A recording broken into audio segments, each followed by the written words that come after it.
Dear Heavenly Father, please protect us today as we bring conversations forward about some dark and evil topics.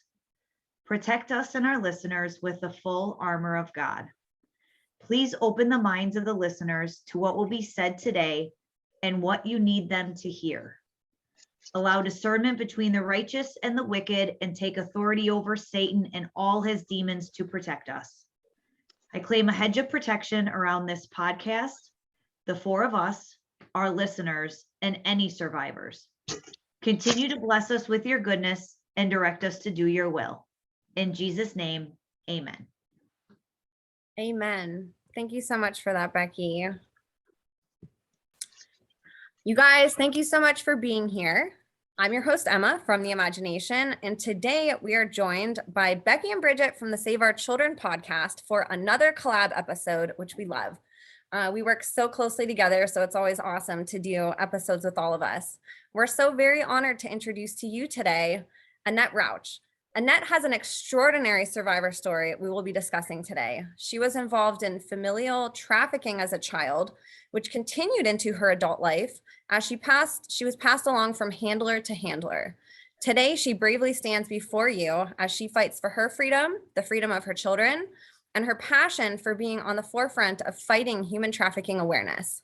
On March 6th of this year, 2022, Annette is championing a nationwide human trafficking march worldwide that we will be announcing on this episode and covering in detail. We want to empower all of you to take ownership by learning the hows and especially whys of creating and participating in marches, bringing awareness to this really difficult topic that affects so many worldwide. Talking about human and child trafficking is great. It's awesome. It's a wonderful first step, but we want to encourage you all to take the next step, which is action. One of the other things you will see Annette doing is going up to random strangers and random locations and questioning them about human trafficking and CPS while being recorded on camera. Some of the responses she gets are inspirational and others are shocking, but regardless, when it comes to taking action, Annette is leading the pack through her example. And that's truly a walking miracle who has seen and survived the depths of hell and who stands before you today as an angel to the children and a child of God doing God's work. Annette, thank you so much for being here with us today. And I really appreciate this opportunity. Thank you so much. Of course, thank you. We're honored to have you. Thank you.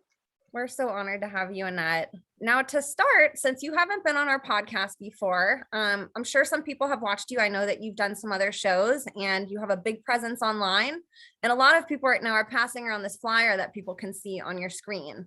For people who might not know you, I thought we'd start. Your story is just so phenomenal. And the fact that you're standing here today is truly just an absolute miracle from God.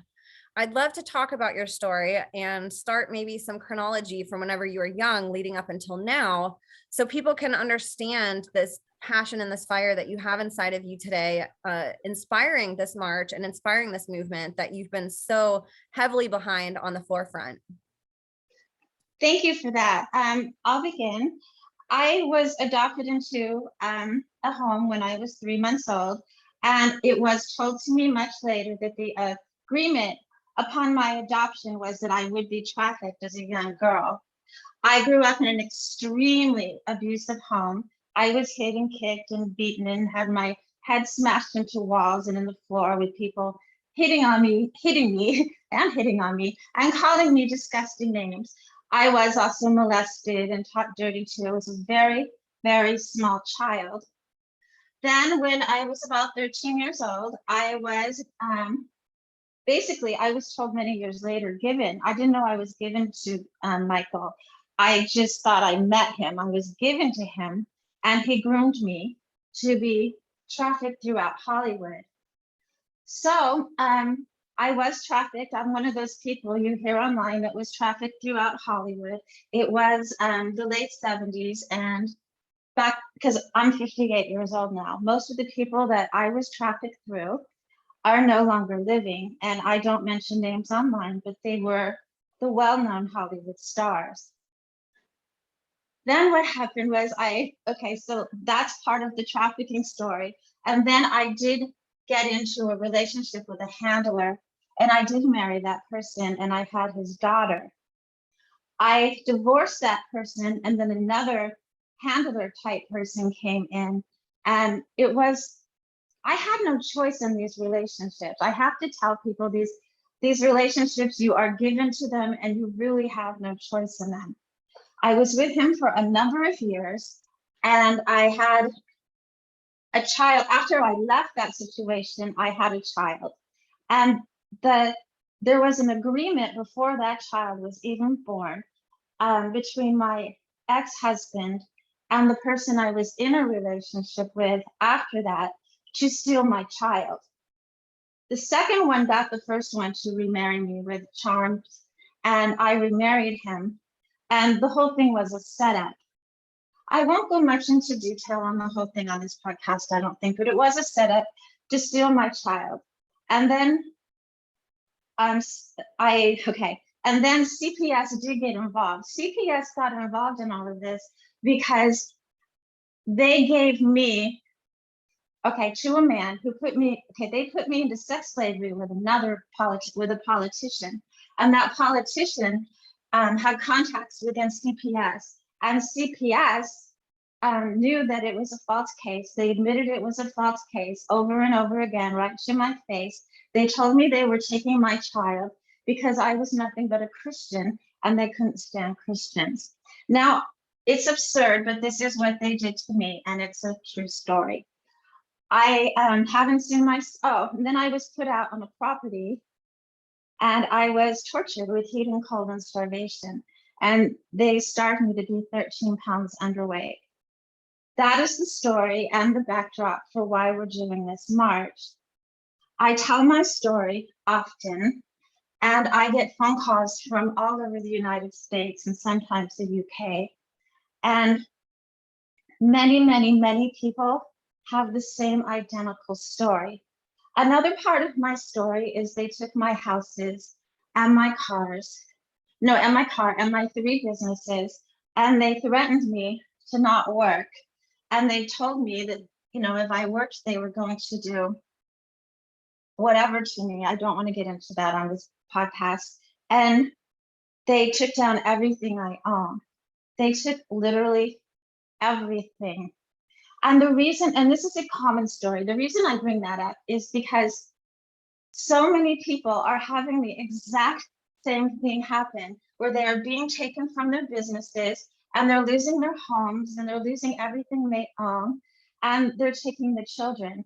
And then they try to say that the parent is incapable of caring for the children when they were perfectly capable. Everything they owned was taken down.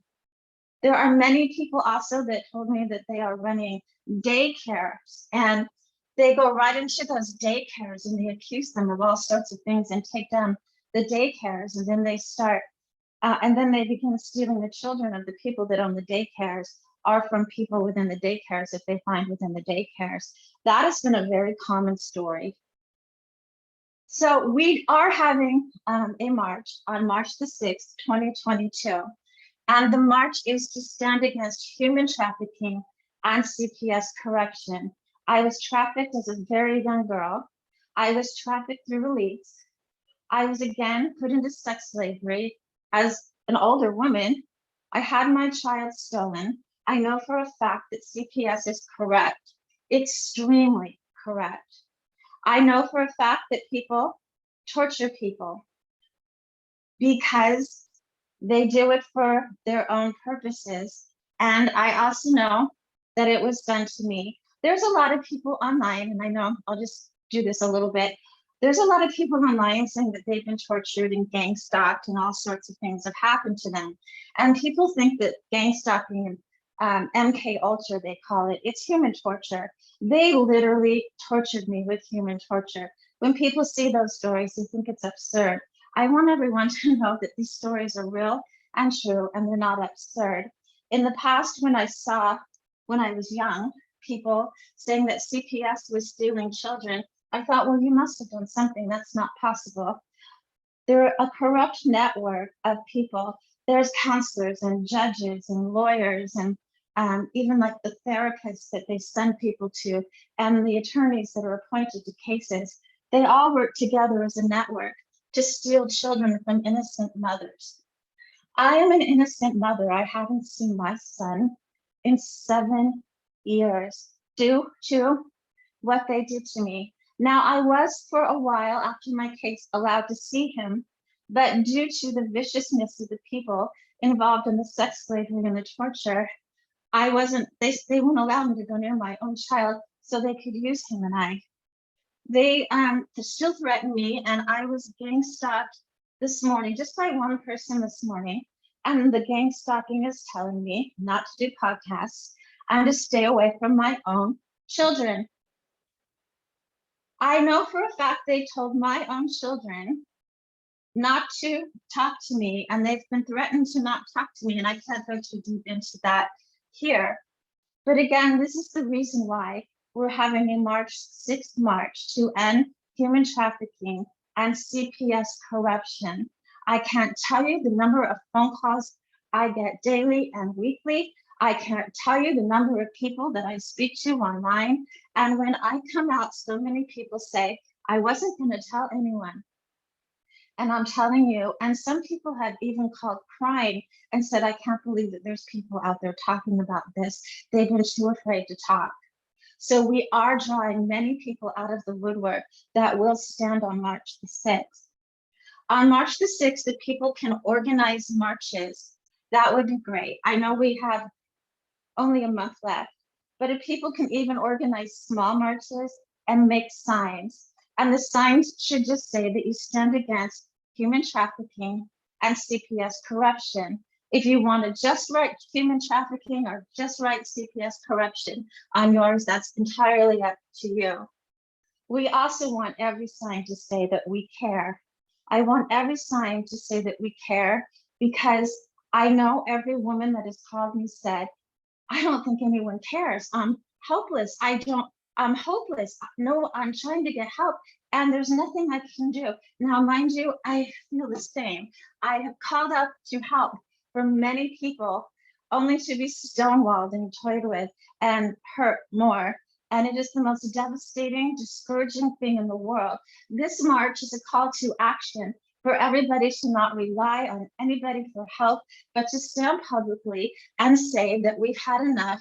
No more human trafficking. You're exposed, truly, they're exposed, and no more CPS corruption. It's all over the internet now. We're going to put it more out there on March the 6th.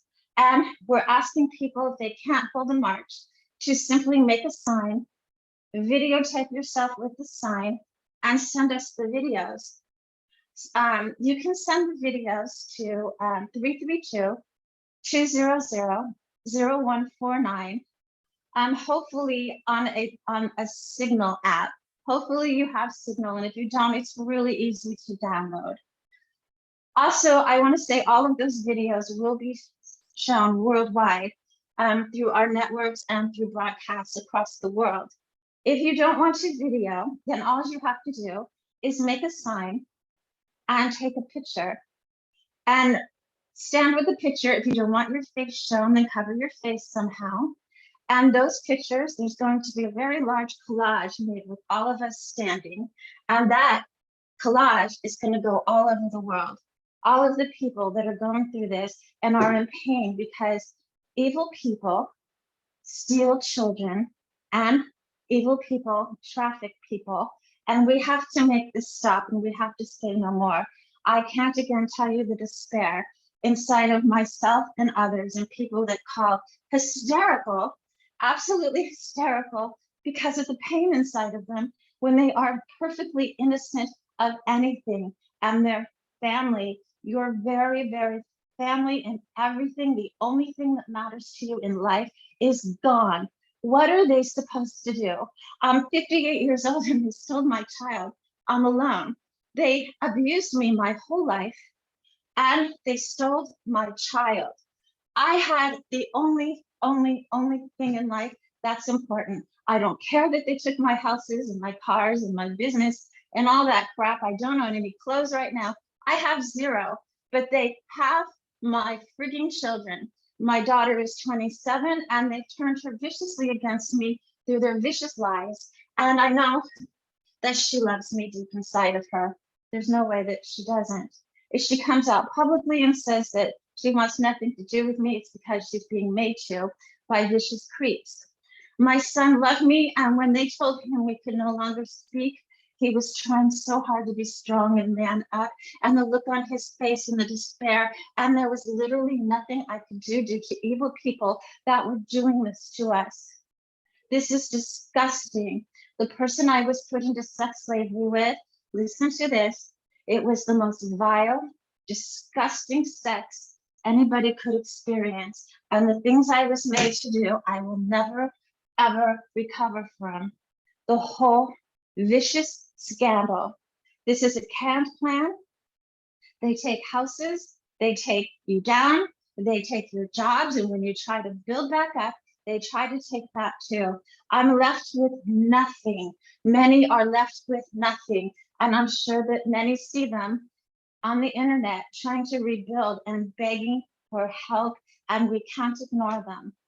My goal is to eventually, or now, raise money to get a property to assist these people that have had everything they own taken, and they lost their kids.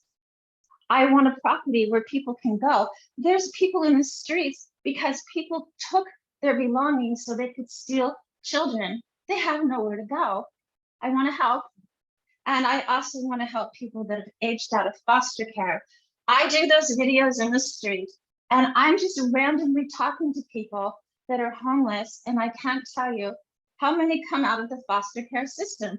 Hi, do you know anything about foster care? Sure, I was in it. All of these homeless people. This is irresponsible. We don't put people in freaking foster care and then throw them out when they're 18 and expect them to just live in the street. These are human beings. They're not cash cows. They call themselves cash cows.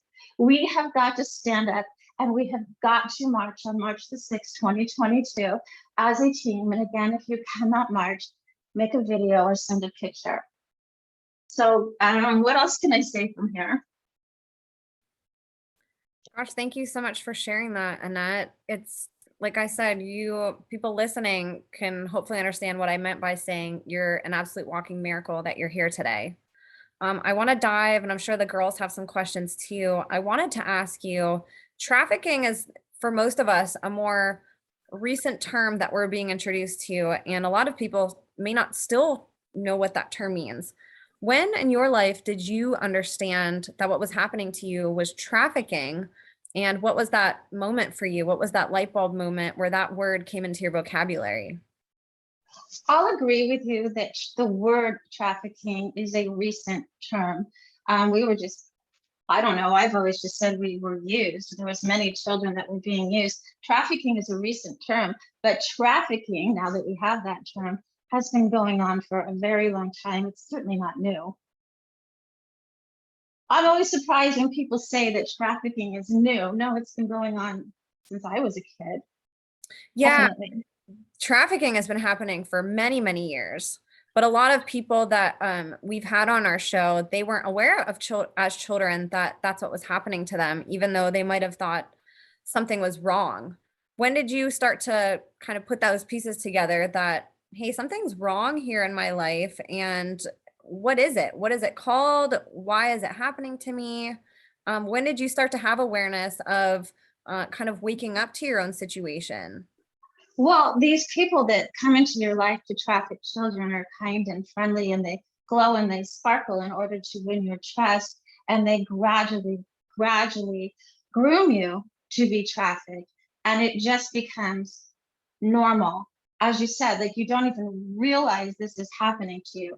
I do remember when I was about 15 years old, thinking to myself, I want a normal life. I want to be like other kids. I want to do things like go to proms, and this is not what I'm doing.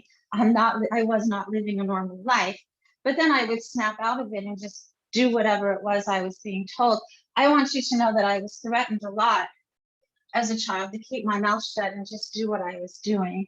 So I think I would go in and out of feeling like what was going on was abnormal, but you're so deep in the vacuum, you really don't think about it. That is just your whole entire existence. Like, my whole being was in there. and they have your mind and they have your body and basically have your soul. And that was it for me. Just brief moments of, I wish I could go do that. And then getting back into whatever it was I was told or they wanted me to do. Yeah. And I want our listeners to understand that all of us, although not in a trafficking world, all of us have gone through that. Not until you became an adult did you realize that what your parents said was wrong, or not until you became an adult did you realize that that's not a normal thing to do. And we all have gone through that. Now, because Emma and I were just talking about this earlier, that I grew up in the Catholic Church. I didn't know until I left the Catholic Church that wait a minute, that's not a cool way to look at it. Or when I remember my sister going off to college, and we grew up in an upper middle class neighborhood, and my sister went to college and she's like, your family shops at Walmart, and didn't realize that that was extremely offensive to her friend. Now, she didn't do it purposely, but again, it's things like that that I don't want people to say, well, how did you not know? None of us know when we grow up in these families. And again, like you said, you knew that something was wrong, and we always have inklings, but I hear commonly like, well, how did you not know that this wasn't the way? Because it was your family. This was what your family said was okay. And this is what was quote unquote normal for you. And so for our listeners, I really want you to understand, we all live through that. This is just more traumatic and what we now call a worse situation, of course, but you don't know if you're living in the middle of it and everyone around you is telling you it's okay. I want to say that I was not trafficked right through my parents. I was given to a groomer who groomed me to be trafficked. They did not traffic me. But, the very fact that I was given to people with an agreement that I would be trafficked eventually, they didn't do it. They had a public persona of country clubs and gourmet clubs and bridge parties and extreme alcoholism. And that's not what was going on behind the scenes. It all looked very nice in the public and very generous and kind upper middle class people, but behind the scenes they were abusing me, and they had vicious agreements against me. So yes, in a way I was trafficked through them, but I was trafficked because they gave me to someone else that groomed me. I just wanted to be clear, I wasn't living in their house while this was going on. And going off of that, I just want to also touch on the CPS aspect, as so many people turn a blind eye or don't believe survivors when they're sharing that story. And I know for Arizona and us being a hub for human trafficking, CPS is one place most people will not expect.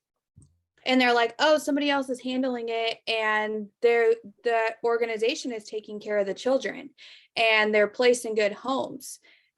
Just like anything, there's good and bad. But when it comes to CPS, I know another story that even made it on our news was when the CPS workers went on the mainstream media, and a group of women got fired because they wore these pink shirts. And they said professional kidnapper. They worked for CPS. And then the back of the shirt said, do you know where your children are? That should have been a red flag for everybody who watches mainstream media to say, wait, what? Why is that okay to even be on the news? What does that mean? But instead, it kind of turned the narrative where the media was like, oh, they're fired and they lost their jobs and their career working for them. But that should have been a moment of the public saying, wait, where are the children? And we need to, as a society, start asking questions. And even with organizations who say that they're involved in helping end human trafficking, we need to learn to use discernment, but also to follow the money and to ask questions of who they're partnered with and who they're working with, and not just throw money at it. You don't just get to throw money at an organization, especially when it comes to a child's safety. Exactly. CPS is dirty. And I will say that I get many phone calls from around the country and a little bit around the globe each week. And many, many, many of the calls are from Arizona. Many calls are out of Arizona. And I can almost predict when people start talking and they tell me what's going on with them, that it's from Arizona. The other place that I've heard I won't go into because they are incredibly brutal. And I'm afraid to say that state on the air. Brutal, brutal, and I won't.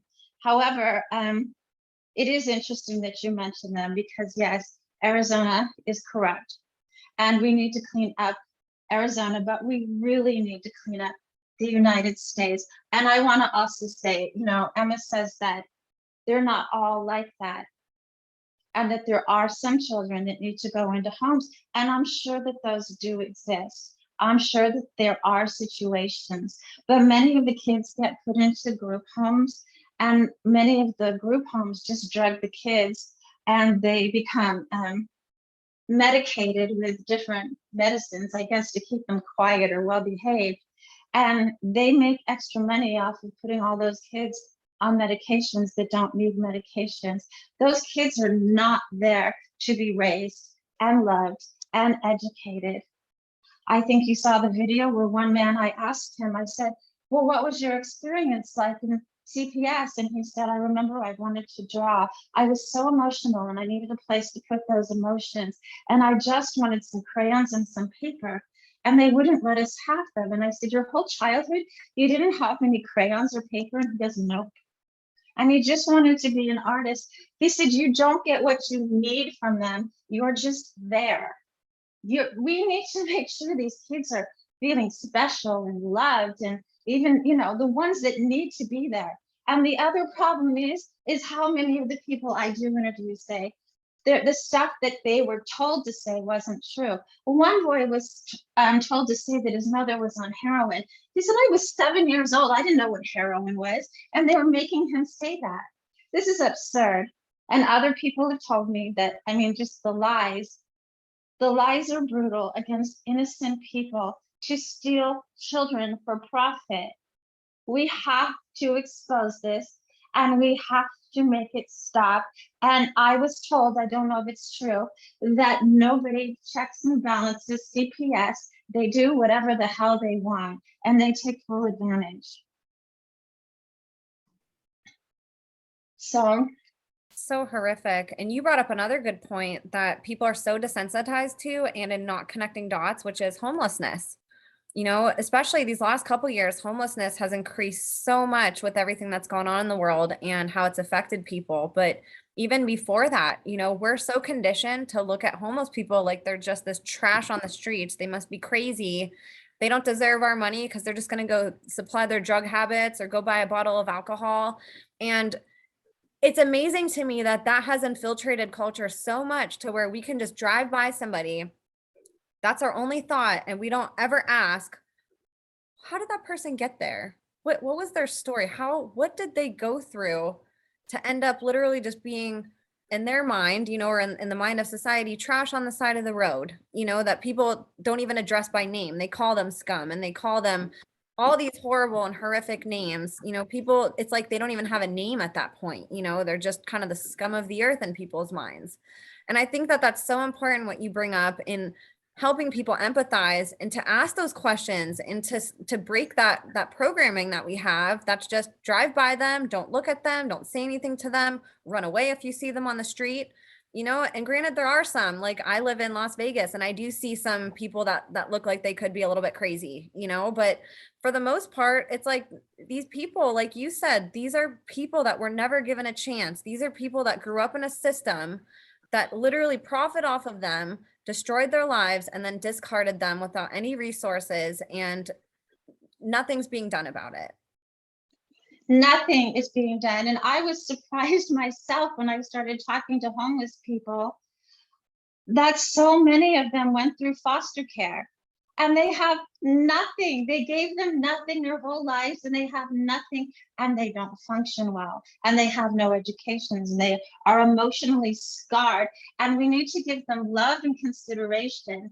Now, something about Las Vegas that I was very impressed with is how many of the homeless are so talented. These human beings that were given nothing in the streets, playing music and drawing pictures.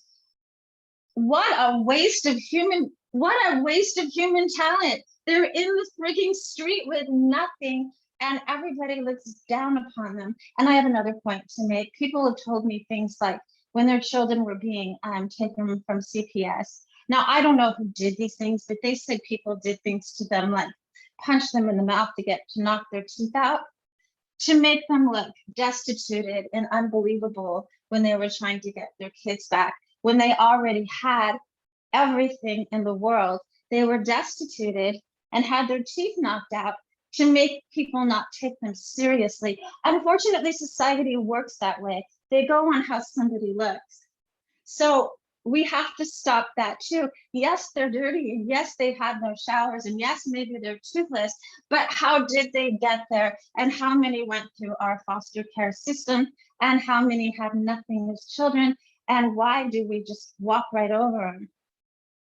So we have to stop that. So this is a foster care podcast, but the reason I bring that up, yes, is because many of them were in the foster care system. Yeah, there was a video that Emma had forwarded to us about a man who, as a child, was on 40 different. Yeah, that was one of mine. I took that video. Yeah, psychiatric medications that he took every single day. And if anyone has been out there who's ever been on even one antidepressant, I was on it for 15 years.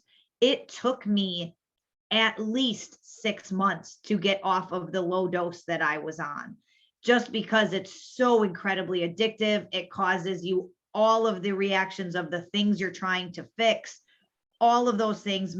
Unfortunately, before I knew better, we put my son on some, and it took him 3-4 months to come off of that as well. And then you think that these people are on high doses of multiple medications, and then you wonder why they can't function in society, or how you now keep them under your thumb because they need the medicine that you are going to provide to them. It's a cycle of control, of big pharma usage, of all of these things. And we say, oh man, those people must be crazy. They probably are. And I don't mean it like they are. It's probably because they're not getting what they need from medication, but they probably don't need the medication to begin with, because had we just talked about the trauma that they went through as a child, we could probably fix some of these things. And I'm not saying that there's no need for medicine, but we have to start, like Emma said, we have to start looking at the human. We have to stop assuming that if you were to give somebody $20 on the street, that they are going to use it for drugs.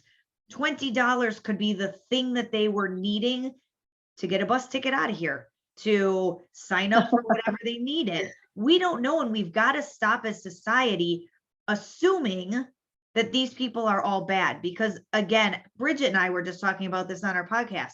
The more you start to heal yourself and you take away the ego of yourself, the more you can see yourself in these people. You never know what thing could happen to you that could put you in that situation. Okay, well, yes, and that's a very good point. But first, I want to say this. The man that was on 40 medications, he was on 40 medications when he was 5 years old in a group home. And he said that he could hardly get them down his throat. And that was his entire childhood. And he did say that they messed up his body so much as a child, throwing 40 meds a day in him, that he'll never be the same.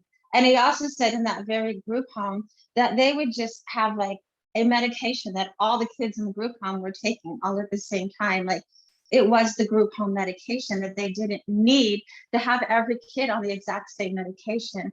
It was all about the money. So he was a very sad individual, and of course homeless. And I asked him if they educated him, if they loved him, if they gave him anything at all. And he said no. And he's living in the streets. So we have to lift these people up, these kids that age out of foster care. We can't be putting kids in the hands of people that damaged them when they came from extremely loving homes with parents that are grieving and want their children. And then they take them and they medicate them and they make false accusations. And the This is just, it's life ruining. We can't stand and do nothing. We have to march on March the 6th, and we have to tell them they're exposed and the system needs to be changed. We have to. And I am starting to raise money. I'm trying to raise money so I can open some sort of property and I can house people that need to be somewhere so they can feel loved and get lifted up in society and have somewhat of a semblance of a life. We don't just throw people away like garbage. This is not okay.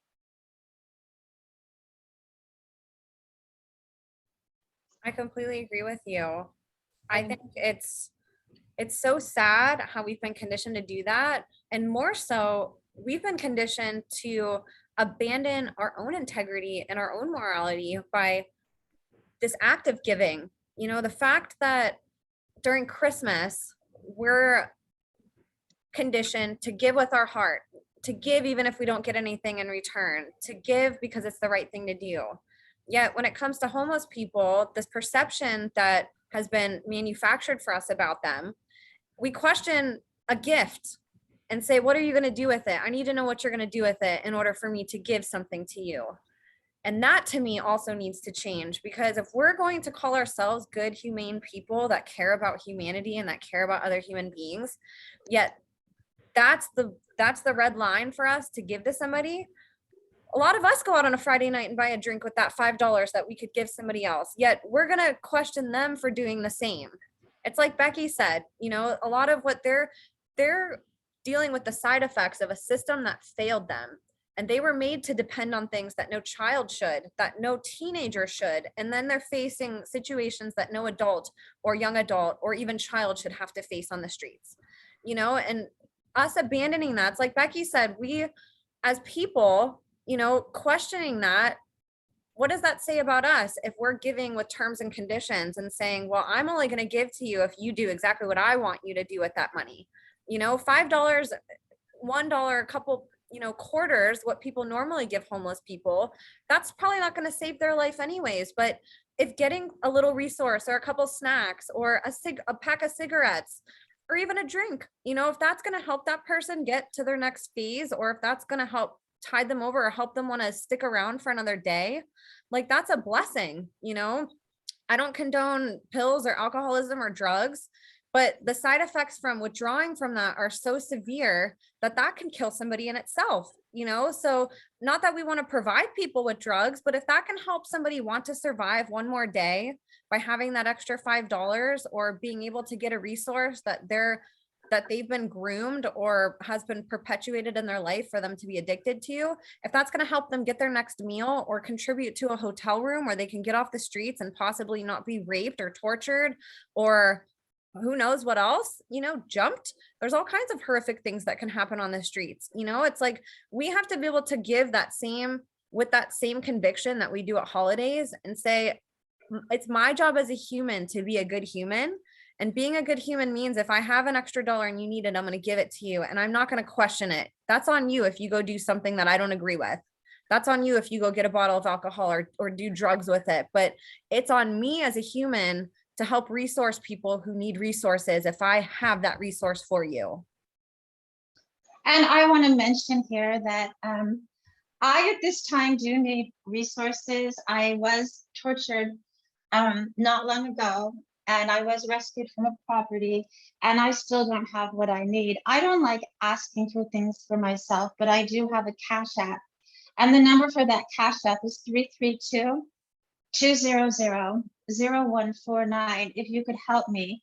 I am also going to, as soon as I can, lift myself, begin trying to get the money to help others and lift others where this has happened to their lives. This is a tragedy, and it is happening to many, and we need to bring more awareness. And I thank everyone out there who is online, all over online, and telling people this is happening to them.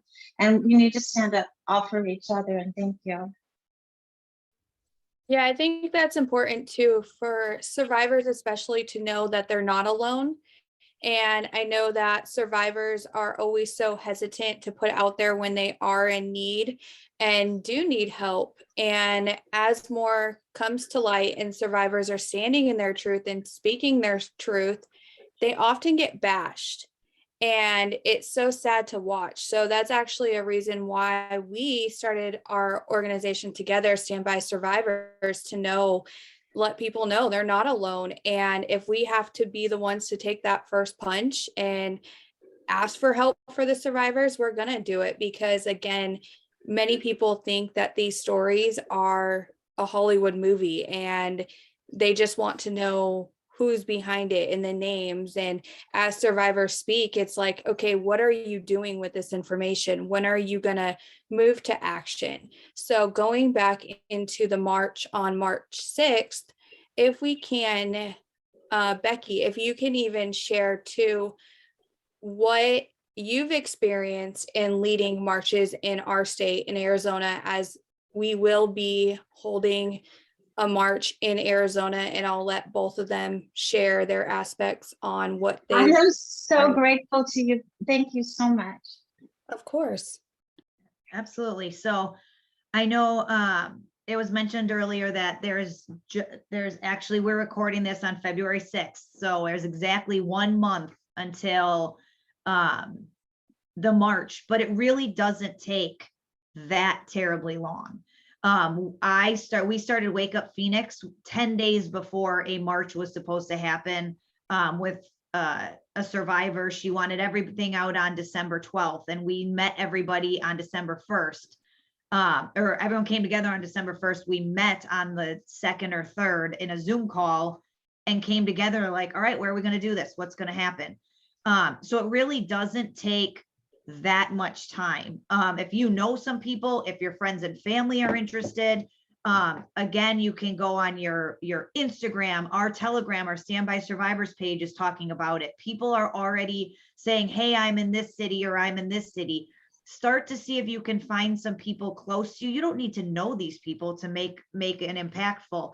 We started our march with 6 people and our families. I think it totaled out to be like 15 people. It wasn't big. A lot of times it ends up being 5 or 6 people on a street corner. But if you can have that excitement, if you can stand there, if you have your signs, honk for the kids, stand up against CPS, all of these things, if you can find a busy intersection, not only will you get honks and the approval and the clapping, because people know that this is happening, you'll get people walking by that are like, wait a minute, what are you talking about? Or why are you fighting against human trafficking? And or what are you standing against? And it's like, we're not fighting against anything. We're bringing awareness to it, where we're fighting against trafficking, but we're not usually see protests being against something. And so it really is, no, let's tell you about what's happening. Come here and ask us about what's happening with CPS, the corruption, the trafficking, the kids, the foster care system, all of that sort of stuff. It really doesn't take, it takes effort. It absolutely does. It takes, I think Emma said before, how many Amazon boxes do we get delivered to our house now? Take a piece of cardboard, write on there, stand outside. If you are not comfortable standing outside, you don't want to be there alone, completely understand. Like we said at the beginning, take a picture of yourself with a sign, take a picture of the sign. For us in Arizona, we've contacted the local police department to let them know that we will be standing out on this street corner. And they come by and they're like, hey guys, do you need anything? Nope, we're good. We'll just drive by and keep an eye on you, so that at least they know, anybody who's weird, you have our number, call us. Anybody who's trying to fight you, we'll be driving by. Anyone, because it is a topic that could really incite some people's anger. The devil doesn't like when you're all up in his face. So we've had people come up to us and be like, I've Googled that and that doesn't exist. And you're just a QAnon and you're this, that. And you have to talk them down and you have to say, okay, well, God bless you. And you keep walking across the street. But having that, first of all, knowing that the police and many times are part of this makes it very difficult. But for people like myself, when I want to bring my kids there, I also want to know that there's someone who can handle a gun appropriately. to be able to help us out. So that's something, if you're worried about it, an option is to call your local the police department, talk to one of the sheriffs, say, hey, we're going to be out on the corner. Can someone just drive by and make sure we're okay? We also in Phoenix, for us, we want to make this a family event. We want our kids to know, obviously, use discretion as parents. My boys are older. I know Bridget's daughter's older and they can handle it. But we want to be able to say, hey, husband, spouse, boyfriend, girlfriend, friend, cousin, kids, can you come out and stand on the corner and hold a sign? And the more people you can get to do it, the bigger the impact and people will start to see. But again, don't think that if I can only get 3 of my neighbors or friends to stand on a corner, that is not impactful in and of itself. Because again, like we said, if you can send those videos in, if you can send those pictures in, and now it's like, wait a minute, it's every city or big city in the country, that's a big deal. And so don't think that I'm just one. Bridget talks about this all the time. The power of one is huge. And we've got to start appreciating that. So don't think that just because you're one, that it isn't, that you're not big enough. It really is something that if you can start connecting with some people in your city, you can relatively quickly get it taken care of and figured out by March 6th. It would really help. Thank you so much for that. It would really help or be good if people could write just what state they're marching in. And then that way people can see that it's not just one big march. You know, we in Arizona stand against human trafficking and CPS corruption. And please write on those signs that we care. I want people to know that we care about them. People that have been trafficked think that nobody cares about them. We need to let them know how much we care. I want my son and even myself to know that somebody cares about us in a very, very caring, loving way. And this is sending love to all of the children still being trafficked. We've seen those pictures online, and it is absurd what people think is okay to do to little children. Stealing children deliberately for profit from innocent families and ruining lives forever. No, I'm sorry, we're standing nationwide. And I really would like for people to know that it's a nationwide march. As if you could don't put your towns, just put your states on the, and just say that you're exposed, CPS is exposed. We're not going to tolerate any more human trafficking. Also, you know, a very good point is that stealing children from loving homes is human trafficking. They're stealing those children for profit, and that is human trafficking. It has to be stopped. These are not merchandise. This is my son that they stole was a thing that I loved so very much. My daughter has been threatened, and I won't go into that, and turned against me. Those are my only things in life that I ever cared about. And if anybody harms them because they hear me saying that and they want to retaliate because of what I'm doing, I can promise you that many people are standing in respect to my family. And I'm not going to ever, ever, ever, ever stop letting people know how much I care about my children, and I care about what was done to me, and I care about what is being done to others. And we can't just stand there by ourselves and say, this is just me. It is way too many. So I really would appreciate that. And thank you so much for marching in the state of Arizona. I get so many calls out of Arizona. Thank you both for that contribution. That's so helpful. Becky, you mentioned that there is a little bit of work that goes into it. I'd love for you and Annette to both contribute some kind of steps that people can take, some strategies, and especially like if somebody's in a city, how do they decide maybe where to march or to narrow down a meeting place? For us, one of the things that we did is we tried to go to places that we know trafficking exists. So and I can only speak to Phoenix, but I know that this happens elsewhere. For the Phoenix area, we went, there's a mall called Arizona Mills.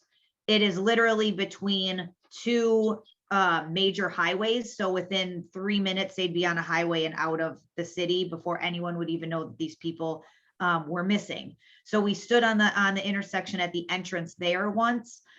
We also went up into Scottsdale And so that's kind of a high-end area where we know a lot of the sugar daddies exist, where we have a lot of the pimps bringing in trafficked victims there. So we've been there.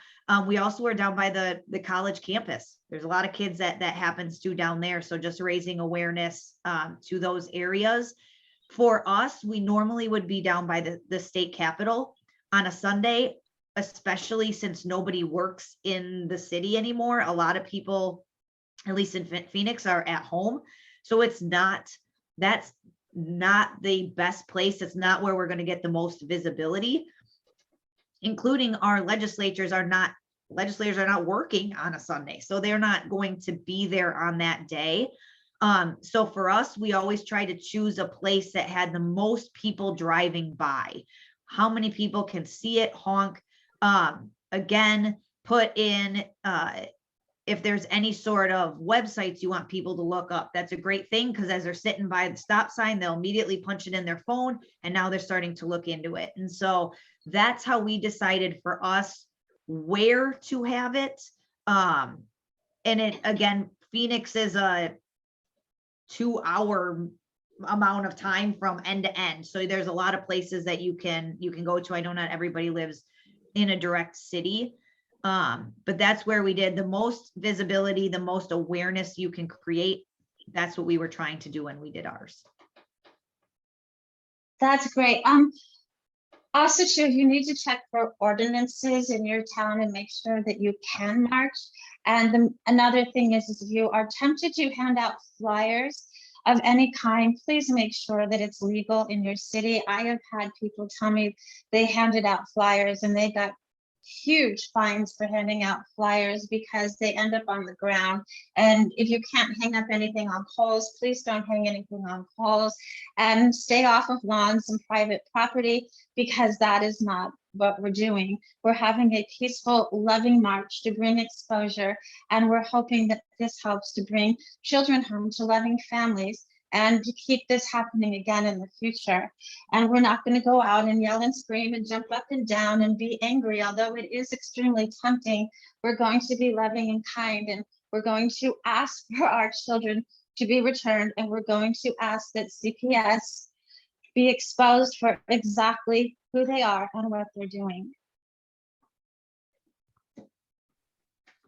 That's so helpful. Thank you, girls. And I was for trying to look, I have posters behind my desk, but it'll look really weird if I go and do that. But one of the things that I was going to say is the dollar store has posters. The best poster type is the foam board, because it doesn't flap in the wind. So you can, what I found is you can take a foam board, poster board, cut it in half. It's a big enough size that one person can hold it. You put whatever you want on there, whether you do it in white paint, or if I usually do the black ones, but if it's white, you put it in marker. I have a Cricut machine, so I cut it out in fancy and stick it on with vinyl. But it does not have to be fancy. For really $1 or $2, you can actually get one of those really thick black markers, permanent markers, and just write on there. Again, like you said, to write that we care is really important. That doesn't take very much, but just from doing it with the wind, with different things happening, I recommend the foam board. It doesn't flap all over, and I recommend cutting it in half, because then it doesn't have so much wind resistance. So you can actually get 2, potentially 4 posters, depending on if you want to flip them around, that you're showing out of like a $1 poster board. good tips. Is there anything else that, if you were to kind of give maybe a 101 for somebody who's like, oh my gosh, I'm so excited, I want to do this in my city. What are kind of like, are there any other resources or any other ways even to draw awareness or to get people on board? How did you build Wake Up Phoenix, Becky, for example? Kind of like, what were the steps that you took to establish that? So actually it came to be just off of a march just like this. So the survivor that we were following, she said, I want all these people to have a march on, I think it was literally December 12th. And people just started saying, I'm in this city, I'm in this state, I'm in this state. And then as you see that, connect with that person, go privately and say, hey, I saw that you are in this city with me. I'd really like to have a march. How can we get this started? And then you just go back and forth, and maybe that person knows someone that wants to do it, and organically you just bring people into the fold. But you have to be willing to comb through those comments, comb through what's happening, and be able to go out there and say, hey, I'm also interested. I'm in this area. I'm willing to drive an hour, or I'm willing to drive whatever. Can we join together? Because then all of a sudden the power of one becomes the power of 2 or 5 or 10. But you have to be willing to reach out to somebody and say, hey, I'm willing to do this if you're willing to do this, and how can we get it done? That's wonderful. Oh, sorry. Also, too, I want to say there's things like meetup groups. I know that it costs some money, but if you have it going on Meetup in your area and pulling together people on Meetup. I have tried Craigslist, and they always flag me on Craigslist. Even if I pay, I get taken off of there by people. I don't bother with it. Also, any social media platform, there are so many right now that just post those, post invitations to march with you, tell people you're doing it. If you don't want to do it publicly, send it out through your inboxes. And even if people aren't in your area, if you could just please tell them that we're doing this, and ask them to march in their areas as well. We really need to be this. We really need for this to be so big that people pay attention. It has to be huge. And again, the pictures and the videos, we have promises that they will go all over the world. Absolutely. And two, I would suggest if you're new to learning even about trafficking, you can visit our website at www.standbysurvivors.com. Becky has put together an ebook which has different research and resources as well. If you even want references to put on your sign, it's all in one place, as well as both Emma's podcast and our podcast is on there as well, with all the episodes, and as well as a survivor store. You can also reference survivor stories and any of their merchandise and support survivors as well, because that's one group that we need to lift up. Is once we start to stand by the survivors and really show them that they're not alone, you're going to continue to see more stand in the light and speak their truth.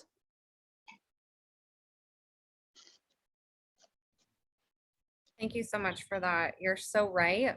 And this is such an important episode. We were talking about this before we logged on here, Annette. We haven't really covered this in our podcast. We've mentioned marches, Becky's referenced some of them that she's done. We haven't really walked people through like how easy this is to do it and how little effort it takes. Just a couple dollars. You can get basic supplies at the dollar store. You can rally and meet people online. You don't even have to leave your home. There's really no excuse why people can't do this. And like you said, if somebody doesn't want to go out and physically march, they don't want their face anywhere, they don't want to risk coming out, or maybe they just can't, maybe they have restrictions of, doing something like that, or PTSD or something preventing them mentally from going out, make a sign at your home, make a social media post about it and post it with you in it or without you in it. And that can have a huge impact. And tagging the people like Annette, like Becky, like Bridget, like myself, so we can reshare that. It's really powerful whenever, you get that awareness, but how easy it is to put that out and how little effort it can actually take to make a really big difference. If I can also say that each poster really needs to say that you're out there for the March 6, 2020 to March, because we really want everyone to stand together on that day. And if all of the videos and all of the photos and everything can get to me on that day, I will also be directing some people, because I can't have my inboxes flooding over, directing some people where to send them directly, where they will be launched and sent all over the world.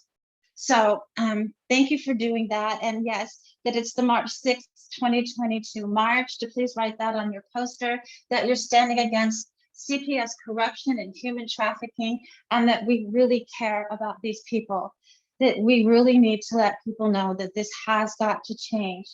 We see the horrific pictures and hear the horrific stories, and we are standing as a nation to say no more. We care. You're so inspiring, Annette. I love actually hearing it from you. You've been so active online. I can just feel and hear the passion that you have in your heart for this, and that it stems from such a personal element that's been so close to you for so long. And I see that with so many survivors. And I hope that people listening get inspired and say, gosh, that sounds so easy. You know, even if it's just me, or I have a friend that would jump out on a street corner with me for an hour or two. That's simple, you know, and we still have a whole month, like we said, you know, so there's really no excuse why people can't go out and do something to contribute, whether that is just a social media post detailing the information that you suggested, or if that's actually physically going out and putting together a 1, 2, 3, 4, 5 or more person actual march where you're standing on a corner and bringing awareness. Now, Annette, for people who want to get in touch with you, who have things that they're going to be sending you that day, who maybe want to bring you on their podcast, or who just want to follow you on social media, where are you at, and where can people connect with you? I'm on Twitter at Annette Rauch 33. The 33 stands for my son's birthday. His birthday is March the 3rd. So it's ANNETTERAUCH 33. That's on my Twitter account. I don't go on the other networks all that often. I really like Twitter. Also, when they want to contact me to send me the videos and to send me the pictures, they can reach me, if they can, it's Signal, because on Signal, we're able to download files much easier. And that will be 332-200-0149. If they want to contact me that day and just call me, I can also tell them exactly where to send all of those photos and videos to someone who is going to broadcast them all over the world. So if it's easier just to call me and have them sent directly to that broadcast, I will be happy when it gets closer up to that date to give that email. And that might work better so that my devices don't blow up with pictures and videos. So, but call me at that number. And also, if you can donate to me personally to help get me lifted a little bit while I do all this, again, the same number, Cash App 332-200-0149. Thank you for so much, everybody, for doing all this for these people. Absolutely. You got it. We'll make sure as well to link all of that information she is referencing in the show notes as well. If anybody has any questions too, obviously they can call me anytime at all, they can call me. So I get calls all day and all night anyway, so just call, I'm fine. Thank you so much for being so accessible for people and for providing these ways that people can connect with you. And I do encourage everybody, please go donate to Annette. You know, it's like Bridget said earlier, we're so conditioned to donate to nonprofits and say, oh, look, I did something good. I'm gonna go write this off on my taxes. That's done for the year. I donated, I did something good, that's done. Very little of that money actually goes to the people that you think it does. You know, we're paying a lot of people's salaries with that money that we're donating, and we're contributing to sex trafficking just because we're contributing to an organization, we're donating to organizations that are complicit in it. So it's like Bridget was saying, donate directly to a survivor. Survivor is giving you that information and saying, hey, this is where you can contact me. You know exactly where your money's going. You know it's going directly to the person that you want it to, and you know exactly what it's being used for. You know, survival and rent and food and resources, and maybe they're going to give it to another survivor who's in need or somebody else in their life. So we really appreciate you sharing that. Now, Annette, is there anything else before we wrap it up today that you'd like people to know, or that you want to go over, or anything else that you're working on beyond the March 6th march that you want to announce here or get people on board for? Again, I intend fully to try to open a property to help the homeless and, well, people that have been trafficked and people that have been aged out of foster care that are now in the streets and have nowhere to go. I really want to emphasize that everything that we're saying here is very true, that all of this is real and all of this is true. So many times I have read reviews that people write on some of the shows that I've done, and they've said like, well, she was probably just a runaway and she made choices to be with these fat old men. And I laugh and think, are you kidding me? How many children made a choice to do something like that? These are children that we're talking about, and we never demean children. They need us to nurture them and love them. Along with this, and again, the kids in the foster care system need love. They don't need to be put on drugs and thrown in a group home and not cared about at all and used in the various ways that they're being used. 80% of the kids found in human trafficking came through the foster care system, and people are being thrown from their homes and children are being stolen. And I personally was put into sex slavery. We need, again, as an adult, this is just crazy. We need to stand. We need to stand, and we need to say no more. I mean, I can't just emphasize that this is true.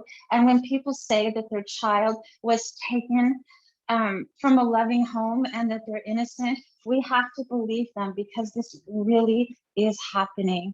Not just in the United States, people from other countries are calling me too, but right now we're doing the United States.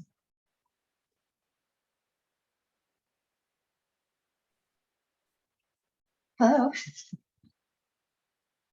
Thank you so much, Annette. I appreciate that. And it's so amazing what you're going to be doing with creating this. You know, I hope to see more people championing projects like that and saying, hey, what can I do? What little part can I take in this, or big part? What can I create with my resources? Whether that is, again, social media posts, something that's simple, whether that's a podcast, bringing on different guests, or whether that's doing something as amazing as creating a physical building or a physical business that can do things differently than, you know, I don't want to say the enemies, but really what we're opposing, which is these nonprofits and these other organizations, which really aren't doing a lot for the human trafficking movement. We thank you. You are such a huge contributor. And I know that you have many people that have been going through this on your show, and we can't thank you enough. Thank you. Thank you. It is our honor to have you on. You know, this, I just think it's amazing. I look at what you and what these other guests on our shows have accomplished in their life after overcoming things that were literally meant to destroy you. You shouldn't be here today, statistically. And you're doing more to bring awareness to things that matter in the world. And you have more courage, more bravery, a more powerful voice, more passion inside of you than people who have all the resources and the time and the effort and the energy and the ability to go do these things that have nothing stopping them. So I just want to thank you for everything that you're doing, because you're an absolute inspiration. It sends chills down my spine listening to you and hearing what you've overcome and hearing how powerful you are today and how much conviction you have and the difference that you're making and are going to be creating in the world. Thank you so much for saying that. I really would like to make a difference in our world. I really have always in my life wanted to make some sort of a difference. There are many, many children still probably in Hollywood. We know they are, and we have to help them and all of the other children in trafficking. I recently had a friend die named Tommy, and Tommy died at 58. And I know that Tommy was trafficked in Hollywood as a young man. And this isn't just little girls, this is everyone. And we need to stand. You can't even imagine the pain inside of him, his whole entire life. And the last conversation that I had with him right before he died was how much he can't stand pedophiles and how it just destroyed him inside and ruined his whole life. And he's yet another child victim throughout Hollywood. And he was trafficked through the stars. These people need to stop doing this to children. I couldn't agree more. Go ahead, Bridge.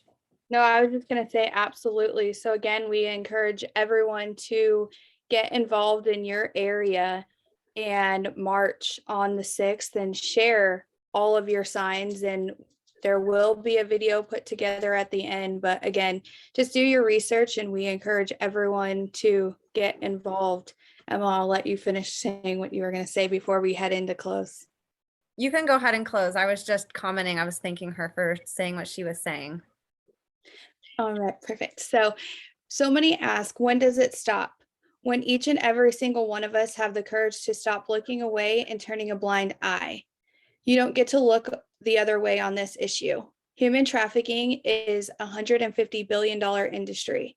If it takes a woman 32 years to speak about a single rape, what do you think happens to a 12-year-old that is sold 10 times a day?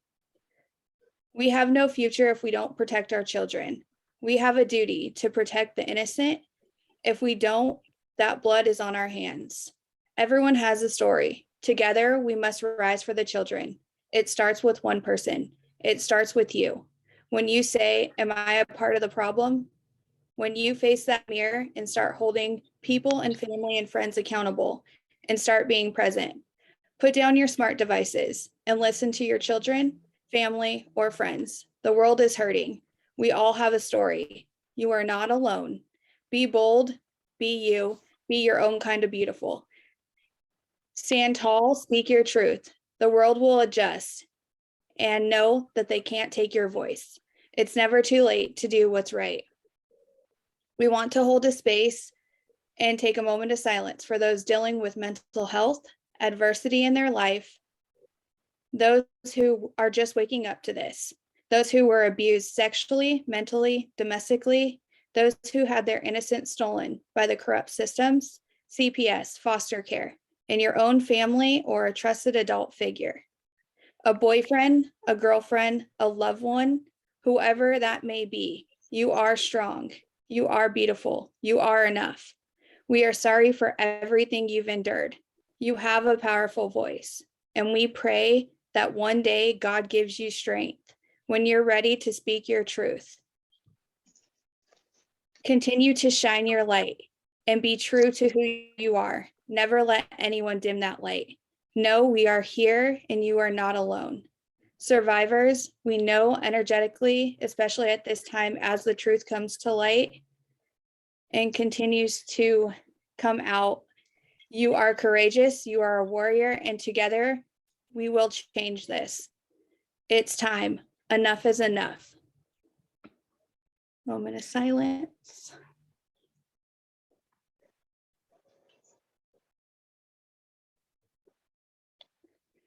Survivors, you are not alone. We hear you, we see you, we stand by you, sending you love, light, blessings. Love the Imagination and Save Our Children podcast.